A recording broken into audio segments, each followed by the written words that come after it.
Polavaram project రాజధాని అమరావతి నిర్మాణానికి కేంద్రం ఆర్థికంగా సహకరిస్తోందని ఎంపీ పురంధేశ్వరి చెప్పారు. పోలవరం జాతీయ ప్రాజెక్టుగా గుర్తింపు ఇవ్వడంతో ప్రతి పైసా కేంద్రమే ఖర్చు పెడుతోందని అన్నారు. రాజధాని అమరావతికి అవసరమైన ఆర్థిక సాయం వరల్డ్ బ్యాంక్ నుంచి రావాల్సిన రుణం విషయంలోనూ సహకరిస్తోందని పురంధేశ్వరి తెలిపారు. పోలవరం అమరావతి నిర్మాణానికి సంబంధించి నేను చెప్పనవసరం లేదు, మీ అందరికీ తెలుసు. పోలవరం ఇవాళ నేషనల్ ప్రాజెక్ట్ గా డిక్లేర్ చేసిన తర్వాత దాని మీద ఖర్చు అయ్యేటువంటి ప్రతి పైసా కూడా కేంద్ర ప్రభుత్వం అందిస్తుంది. దాని కింద అడ్వాన్స్ గానే చాలా వరకు కూడా సహకారం కూడా కేంద్ర ప్రభుత్వం అందించడం జరిగింది.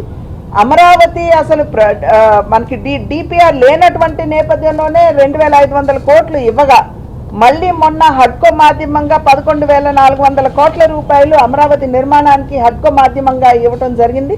వరల్డ్ బ్యాంక్ కూడా ఇవాళ ముందుకొచ్చి వారి యొక్క సహకారాన్ని అందిస్తుంది. అయితే వాళ్ళు అందిస్తున్నటువంటి సందర్భంలో ఇక్కడ మీరు గమనించాల్సింది, వరల్డ్ బ్యాంక్ లాంటి అంతర్జాతీయ బ్యాంకులు వచ్చినప్పుడు కేంద్ర ప్రభుత్వం తన సమ్మతి తెలపాలి. తెలిపితేనే ఆ లోన్స్ వచ్చేటువంటి అవకాశం ఉంటుంది. కనుక ఆ రకంగా కూడా కేంద్ర ప్రభుత్వం తన సహకారం తెలియజేస్తుంది.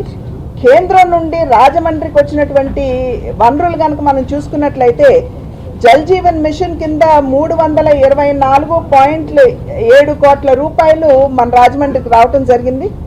అదేవిధంగా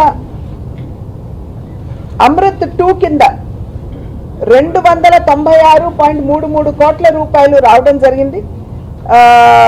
రాజమండ్రి రైల్వే స్టేషన్ మీ అందరికీ తెలుసు, 271 కోట్ల రూపాయలు మన